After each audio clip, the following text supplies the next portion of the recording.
Vous savez très bien que nous sommes en train de poursuivre notre thème, comment vivre le surnaturel. Amen. Et je sais que le dimanche passé, nous avons parlé au sous-thème « Ne maudira pas Dieu ». Et nous avons expliqué que la Bible est clairement en train de dire que tel il est, c'est tel que nous sommes. Et le but de Dieu principal lorsqu'il créa l'homme, c'est afin que l'homme puisse faire prévaloir l'image de Dieu sur la terre et régner, dominer comme lui domine.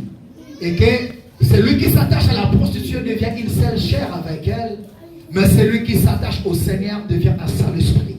Nous avons expliqué que celui qui s'attache à la chair devient une seule chair avec la prostituée. Pourquoi? Parce que le diable travaille avec la chair, mais Dieu travaille avec l'esprit. Et c'est l'homme qui prend l'initiative d'accepter les propositions de la chair ou les propositions de l'esprit. Et je prie que mon Dieu fasse en sorte que ton âme puisse s'élever au niveau de comprendre et d'aimer les propositions de l'esprit.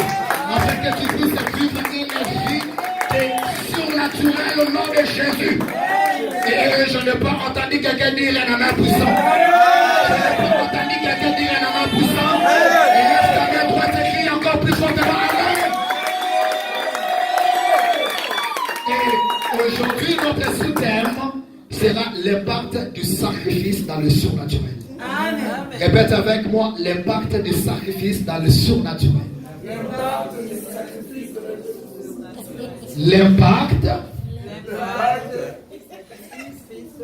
du sacrifice dans le surnaturel. Ah, vous avez bien dit, en tout cas, vous êtes braves, en tout cas, acclamez Dieu pour vous-même. Voilà, parce que je pensais que ça allait être un peu difficile.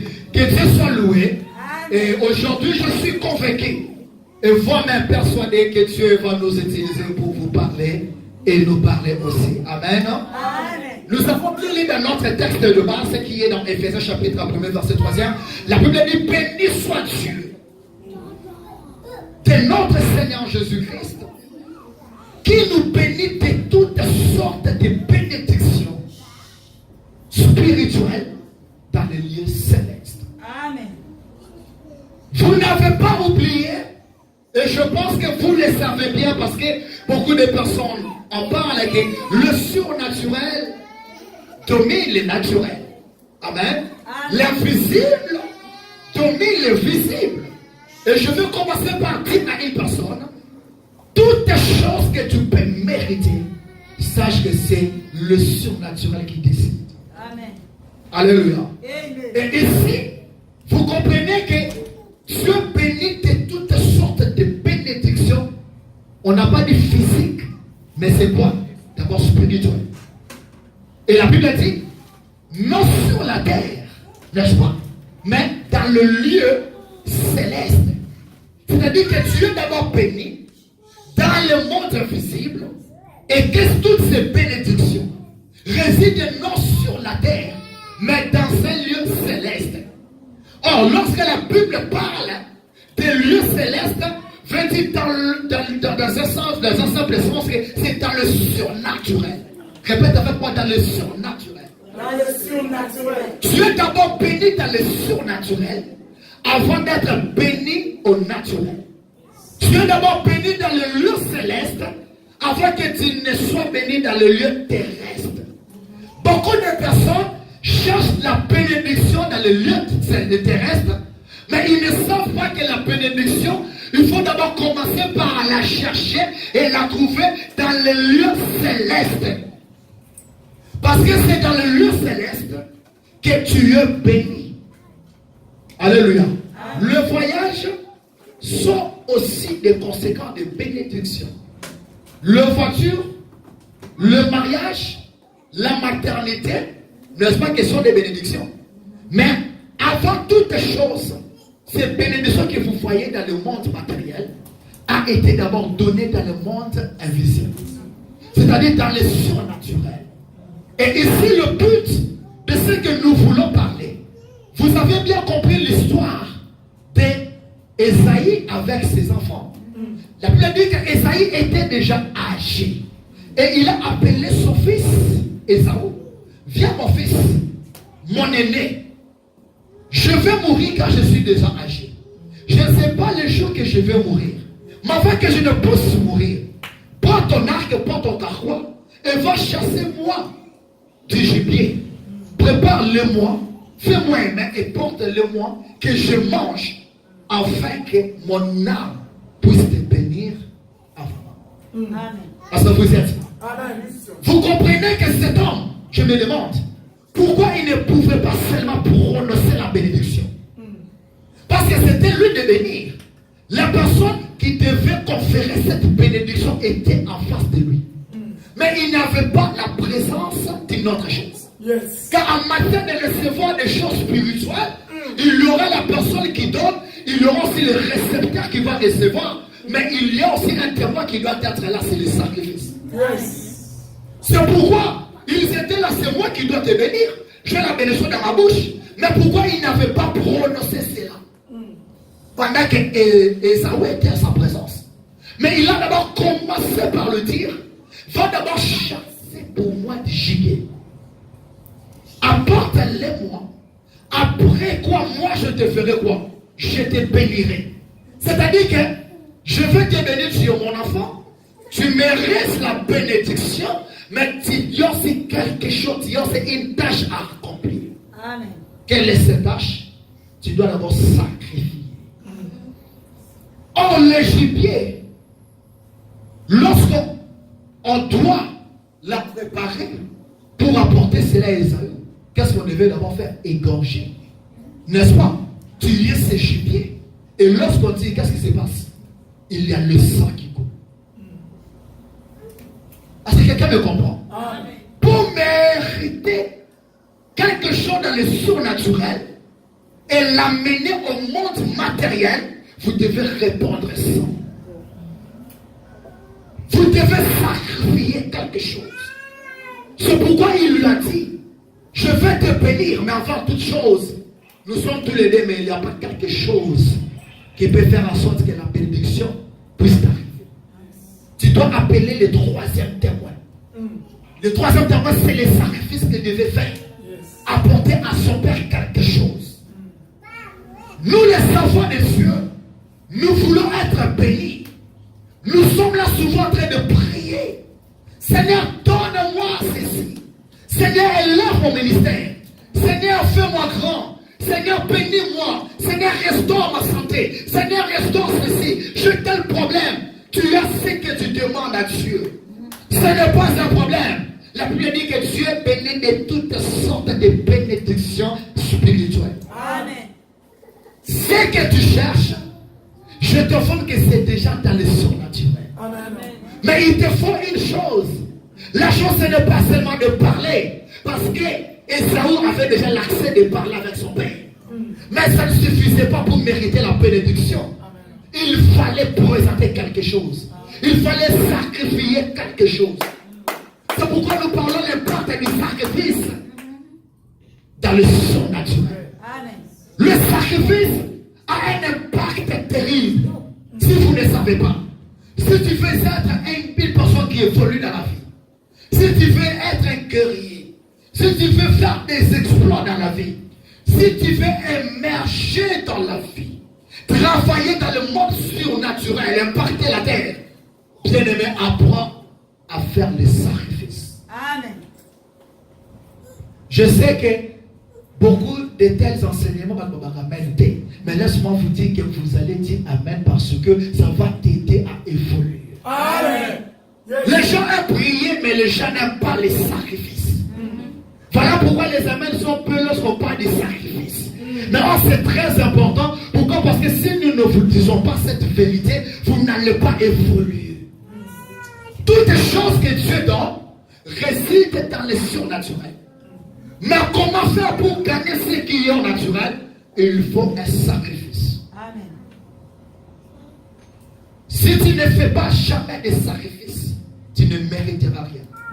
Le diable n'a rien créé au monde, mais le diable n'a fait que copier ce que Dieu a placé comme règle. Amen. Voilà pourquoi une personne qui est déjà dans la magie, une personne qui est dans la sorcellerie, Avant qu'on ne lui puisse encore octroyer des grades, il doit d'abord aussi faire quoi? Sacrifier son.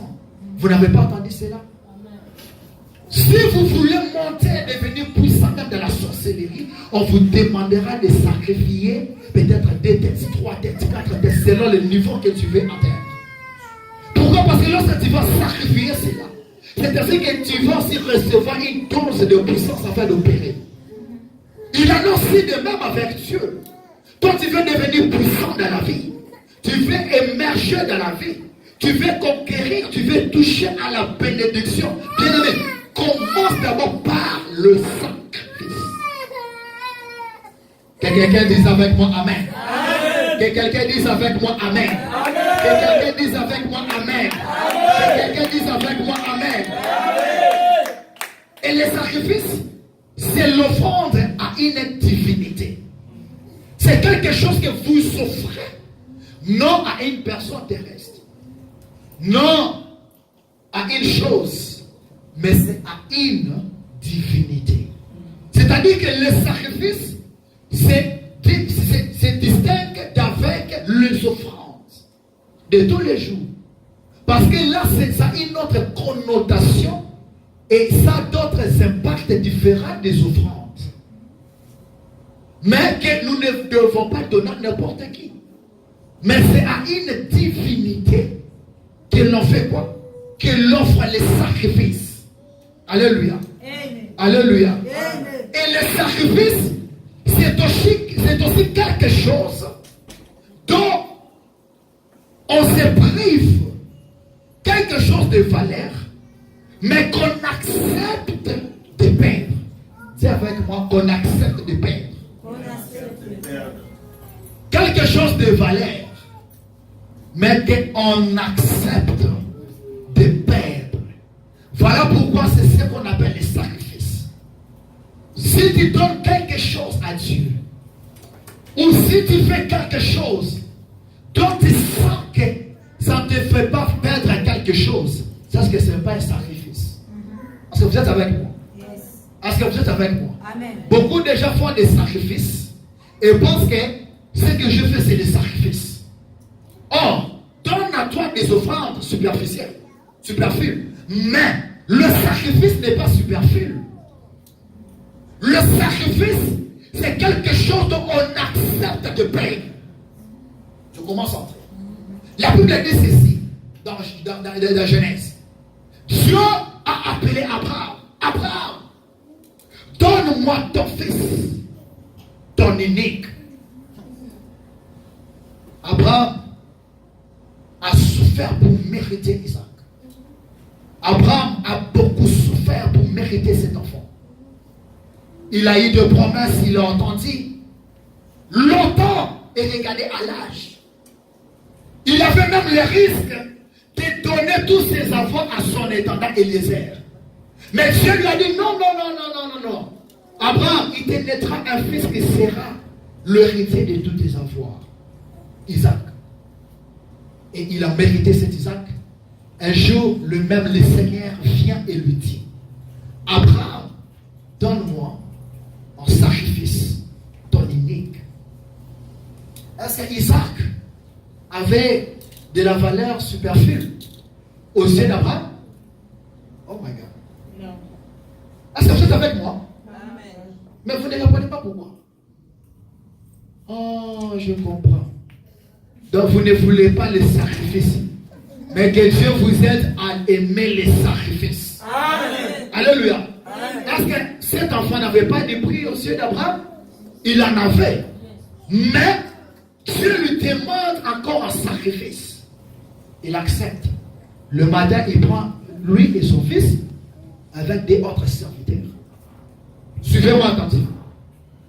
Lorsqu'il partait, arrivé, il a déposé les deux serviteurs en bas. Ils sont montés tous les deux dans le lieu qu'il fallait offrir le sacrifice. Pour mieux sacrifier, il ne faut pas sacrifier en masse.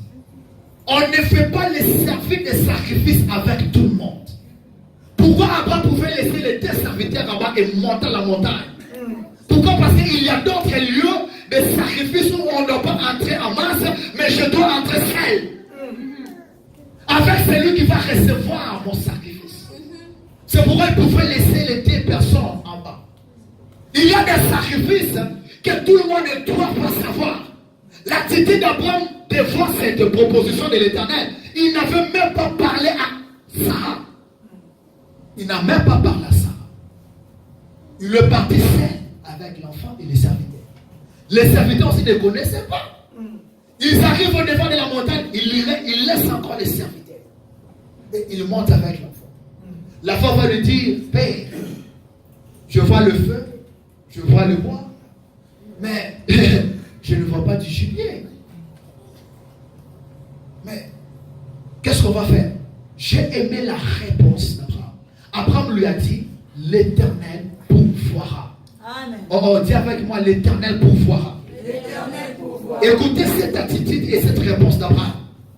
Abraham n'a pas dit que c'est toi que nous allons sacrifier. Mais Abraham a dit, l'Éternel pourvoira.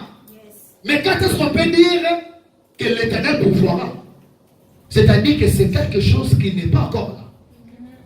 Il a ramené son futur.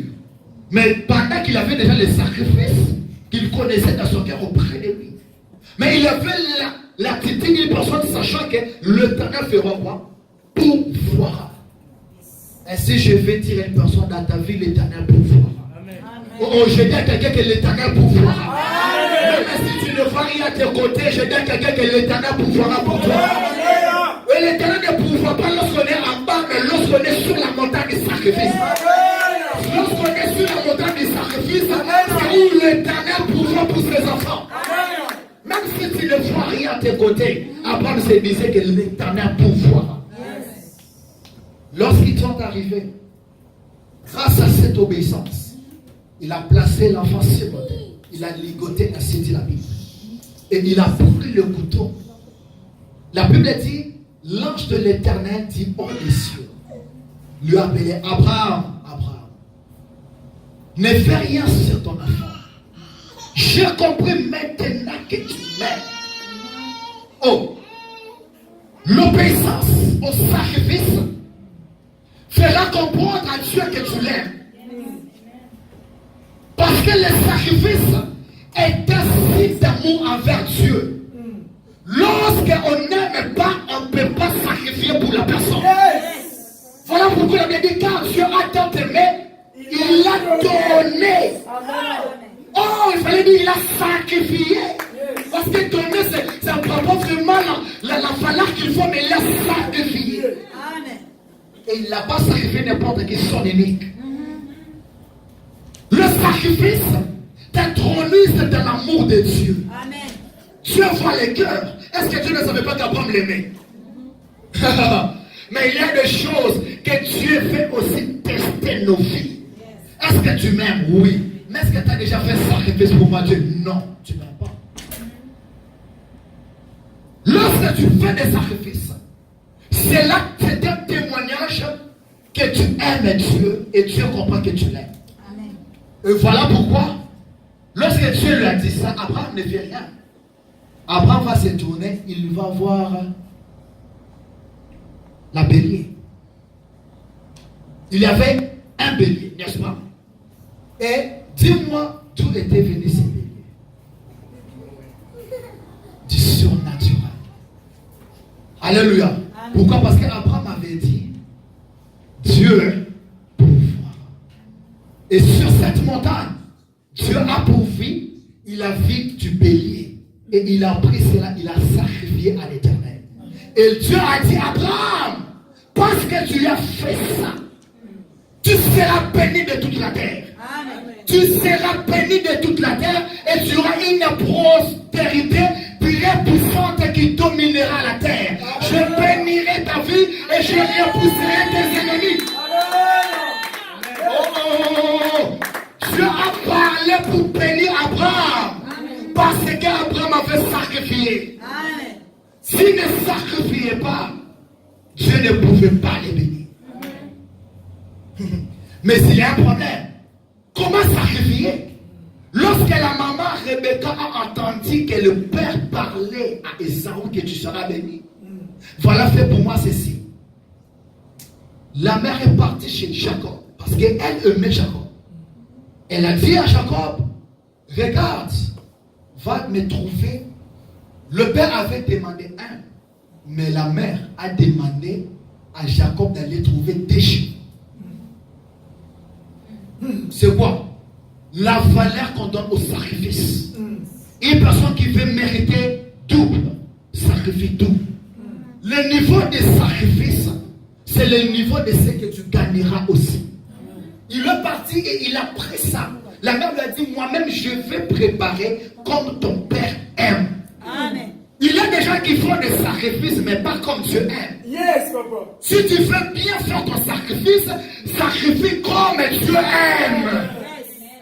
Tu fais des sacrifices qui ne touchent pas les cœurs de Dieu. Tu sacrifies, oui, tu ne vois rien, oui, mais pose-toi la question depuis que je sacrifie. C'est une chose, mais est-ce que Dieu aime? Est-ce que ça touche le cœur? Voilà pourquoi il y a eu Caïn et il y a eu Abel. Abel, il a sacrifié. Caïn aussi a sacrifié. Beaucoup de gens disent qu'il avait sacrifié des choses qui étaient pour lui. Non, dans la Bible, elle ne dit pas ça. Yes. La Bible dit que Caïn offrit à l'Éternel. Yes, fini. Et Abel aussi offrit à l'Éternel. Mais où se pose le problème? Dieu n'a pas accepté l'offrande de Caïn. Pourquoi? Parce que Caïn a sacrifié ce qui sortait du champ, de l'arbre et des fruits.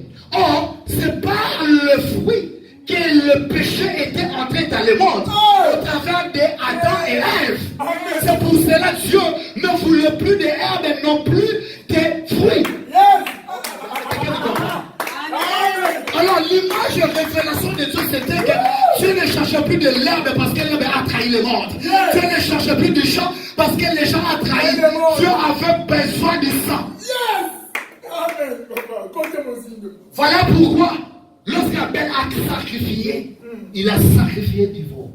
Il a coupé la tête, il y a eu un sang qui a coulé. Oh, Dieu a dit, celui-ci, il a offert par rapport à mon cœur. Celui-ci, il a offert comme moi j'aime. Il a fait un sacrifice selon la pensée de Dieu. Il a touché le cœur de Dieu. Dieu cherchait à répandre un sang pour sauver le péché qu'a fait l'herbe, qu'a fait le champ. Mais celui-ci lui apporte encore des choses qui encore détruisent le monde. C'est pour cela que Dieu n'avait pas accepté cela. Ce n'est pas que cet homme avait offert à Dieu des choses qui étaient pourries. Non, non, ce n'est pas ça. C'est pas ça, frère. Mais seulement offrir selon que Dieu aime. C'est pourquoi Rebecca a dit, je veux préparer selon que le Père aime. Lorsque le Père aime, Dieu aime, il te bénira. Lorsque le Père avait aimé, il avait accepté ainsi, il avait béni Jacob. Laisse-moi dans tes sacrifices qui touchera les cœurs de Dieu. Dieu ne tardera jamais pour te bénir au nom de Jésus. Oh, que tous les sacrifices que Dieu a toujours fait, qui a touché les cœurs de Dieu, lorsque Dieu puisse te bénir pour cela. Abraham, il a aussi offert. Dieu a dit que j'ai aimé et je fais quoi? Je t'ai béni. Je vais vous dire une chose, que le sacrifice encore ne meurt jamais. Dis avec moi, le sacrifice ne meurt jamais. Le sacrifice ne meurt jamais. Tout ce que tu sacrifies, que Dieu te bénisse, tout ce que tu sacrifies ne meurt jamais. Amen. Qu'est-ce qui se passe? Dieu a tant aimé le monde, il a donné son fils unique. Il y a eu plusieurs sacrifices, mais l'ultime et l'unique et final sacrifice, c'était celui de Christ. Amen. Christ était lui-même en même temps sacrifice. Il était aussi en même temps le sacrificateur. Et le lieu du sacrifice était Golgotha. Et la croix était l'autel. Parce qu'on ne sacrifie jamais sur quelque chose d'autre que l'autel. L'autel, c'était la croix. Et Christ était le sacrifice, en même temps lui-même le sacrificateur. Amen. Il s'est livré. Yes. On lui a percé en compte. La Bible dit que l'eau et le sang ont coulé. Qu'est-ce qui se passe? Les portes du sacrifice au naturel. Dieu a donné son fils. On lui a sacrifié. Christ Christ est mort. Mais dis-moi, Christ n'était pas évanoui dans le silence de l'éternité. Le cri de Golgotha était parti faire un travail. Lorsque Christ était mort, on pensait qu'il était déjà mort, il est parti. Or, la Bible dit que même dans les séjours de mort qu'il était parti, il était parti délivrer d'autres personnes. Amen. Je veux dire à quelques personnes que le sacrifice que tu fais, ça ne se perd jamais, mais ça va délivrer d'autres choses dans ta vie. Oh, que le sacrifice de Jésus délivre de ta vie beaucoup de choses qui vont arriver. Le sacrifice ne s'est pas limité seulement au naturel, mais c'était parti imparté dans le monde invisible. Il est parti, il a fait un travail là-bas. Il y a des gens qui pensent que lorsque je lance ça, je perds. Non, tu ne perds jamais. Le sacrifice, lorsqu'elle part, sache qu'elle continue de travailler. Le sacrifice travaille. Christ a travaillé pendant qu'il était sacrifié. On pensait qu'il était motivé, c'est tout. Il était là sur la croix comme ça. Non, non, frère. Non, non, frère. Pendant les 3 jours qu'on pensait que Christ était mort, mais Christ n'était pas mort. Christ était en train de travailler. Le sacrifice ne marche jamais. Le sacrifice ne se perd jamais. Mais le sacrifice travaille pour toi. Lorsque tu ne vois rien, tu penses avoir sacrifié. Tu penses que tu as perdu. Tu n'as jamais perdu. Amen. Le sacrifice, Jésus, placé sur l'autel, semblait être perdu, inoptisé 3 jours. Mais or, c'est pendant cet même sacrifice, travailler d'autre part. Amen. Travailler dans le surnaturel. Et qu'est-ce qui s'est passé? Lorsqu'il a rendu là, il y a eu le rideau du temple qui s'est fondu. Pourquoi? Parce que l'eau et le sang ont coulé. Lorsque l'eau et le sang ont coulé, ont engendré ce qu'on appelle l'église de Dieu. C'est à ce moment que l'église a commencé. Afin que toute personne puisse avoir l'accès d'entrer dans l'autre sang. Oh, je dis à quelqu'un, est-ce qu'on a dit qu'on compte? Parce que le sacrifice de ces personnes qui comptent à comment je dis entre dans ton mariage au nom de Jésus. Entre dans ta postérité au nom de Jésus. Entre dans ta maternité au nom de Jésus. Entre dans ta guérison au nom de Jésus. Les gens ne pouvaient pas entrer dans les temples. Il y avait une catégorie de personnes. Mais grâce au sacrifice, ça nous a donné l'accès d'entrer. Quelle est cette loi qui t'interdit d'accéder dans ton miracle? Quelle est cette loi qui t'interdit d'accéder dans ta bénédiction? Quelle est cette loi qui t'interdit de ne pas évoluer et monter? Je dis à quelqu'un, échec à l'oppresseur. Grâce au sacrifice, ceux qui ne pouvaient pas entrer dans les temples, ils sont entrés dans les temples. Et la Bible dit qu'il a fait de nous tous un royaume de sang. Qui est un sacrificateur, un homme qui donne des sacrifices à Dieu. Or, quelqu'un qui donne des sacrifices, c'est une personne qui travaille dans le surnaturel. Le sacrifice de Jésus l'a fait de nous des sacrificateurs. Ça nous a rendu des personnes capables de travailler dans le surnaturel. Avant toutes choses, accepte de perdre.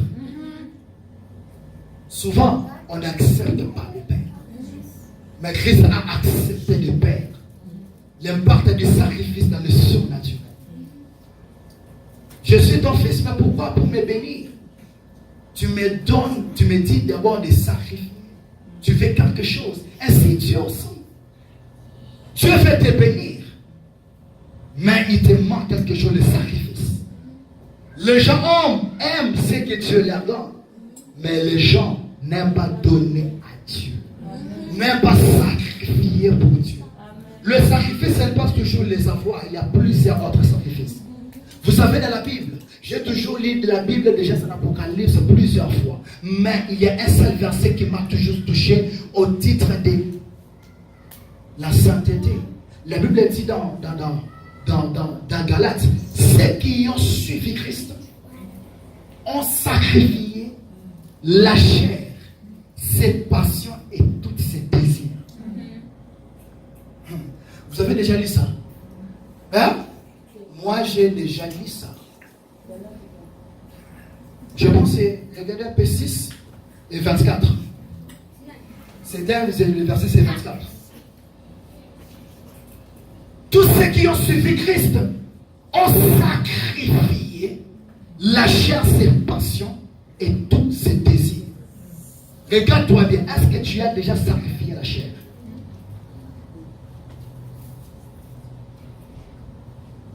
Est-ce que tu as sacrifié les passions de la chair? Est-ce que tu as déjà sacrifié les désirs de la chair? Lorsqu'on parle de ces choses, les gens ont toujours souvent l'image de l'impudicité. Non frère, ça aussi y compris, ça j'ai oublié. Mais dans les désirs et les passions de la chair, c'est aussi les habits. Ah ok, que Dieu te bénisse, acclame Jésus pour ça. Est-ce que priez-vous nous les lire pour nous? Galates 5, 24 verset, je vais Amen. Ceux qui sont en Jésus-Christ ont crucifié la chair avec ses passions et ses désirs. Ceux qui sont à Jésus ont crucifié. Non, écoutez, le monde avec Jésus, c'est un monde de sacrifice. Il n'y a pas seulement Christ qui doit se sacrifier, mais toi aussi tu as des choses à sacrifier. Il y a celui-là qui aime les amis. Il y a celui-là qui aime les femmes. Une fois, nous avons reçu une sœur. Cette sœur était innocente, je tais le nom parce qu'elle est connue. Elle était venue passer la délivrance. Avant qu'elle ne puisse nous trouver, elle était dans une église qui est répétée sur la place de la RDC. Alléluia. Mais lorsqu'elle venait, elle nous a dit, papa, je suis parti chez telle personne là. Mais voilà ce qu'elle me dit. Il me dit qu'elle était là. Mais moi, ce n'est jamais. Vous parlez dans cette église, le pasteur est en train de dire ça clairement. Moi, ce n'est jamais. Donc, ça dit, non, je ne sais pas. Donc, je ne sais pas péché.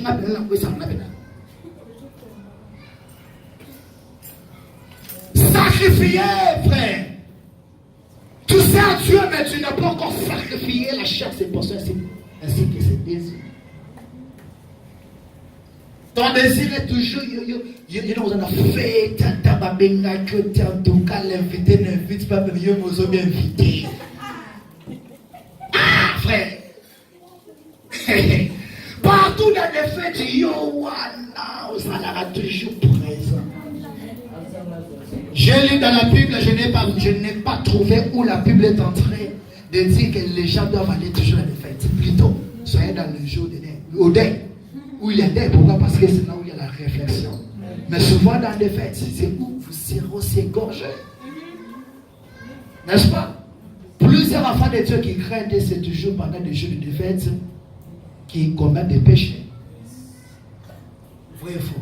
Vrai. Ou bien d'abord, on a n'est pas comme donc, comment va dire? Oui, mais je vois moi déjà. En tout cas, ton camarade qui est chaud, voilà vraiment. Moi, je vois que je n'ai pas yo que yo moko zo mi mal.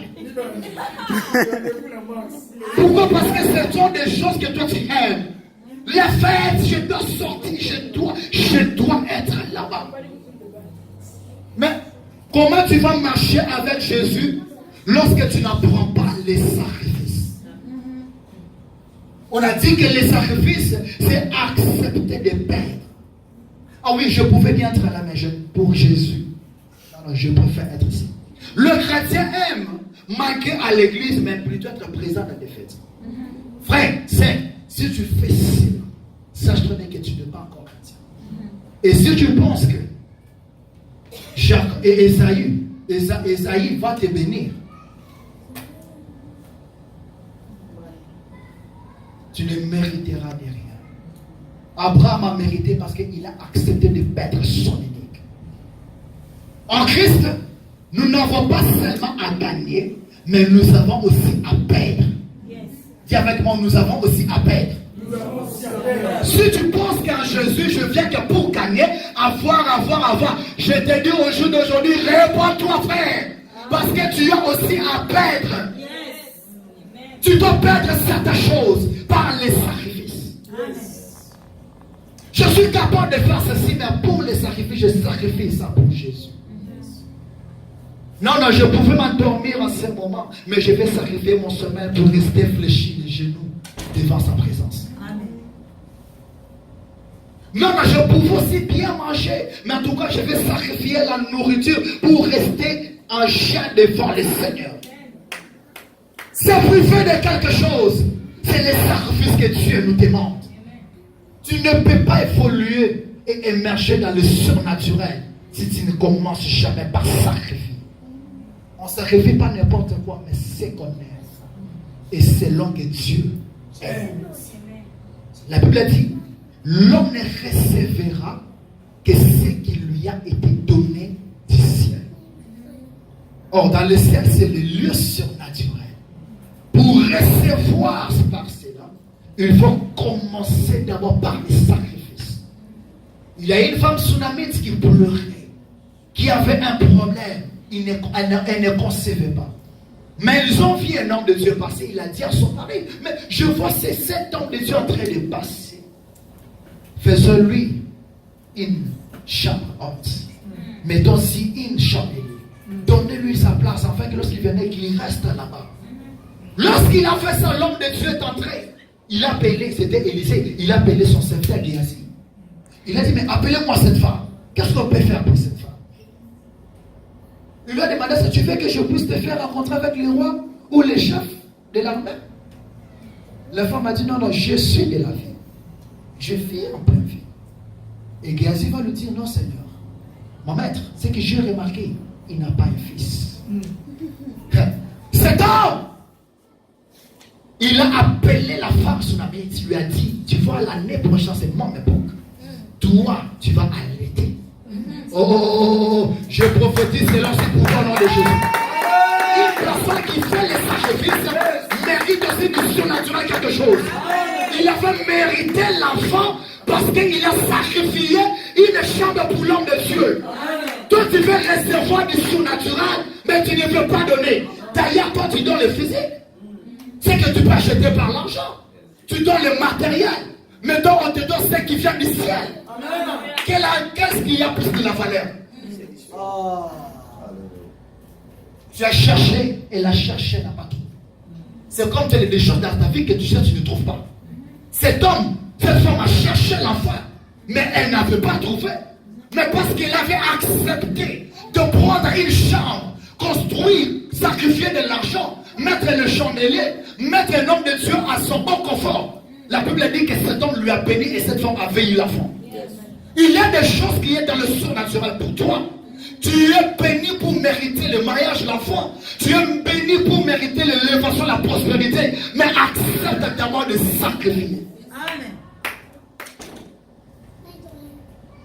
La femme tsunamite. Une femme est restée avec son enfant seulement. Et ils avaient que l'huile et la farine qui devaient manger, après quoi ils vont attendre à la mort parce qu'ils n'avaient plus rien. La femme de Sarepta, merci. L'homme de Dieu arrive à lui dire, non, ma sœur, c'est moi qui fais. D'abord, donne-moi. Oh non, tu vois ce que nous avons, on ne peut pas. C'est resté que ça. Il a dit non, accepte d'abord pas. Lorsqu'il lui a donné, et il y a eu du surnaturel dans sa maison. Amen. Farine donne biscuit à son humanité. N'a eu aussi comme on a reçu humanité. Ma foute donne où tu vois que soyez humanité. Oh, à cause du sacrifice.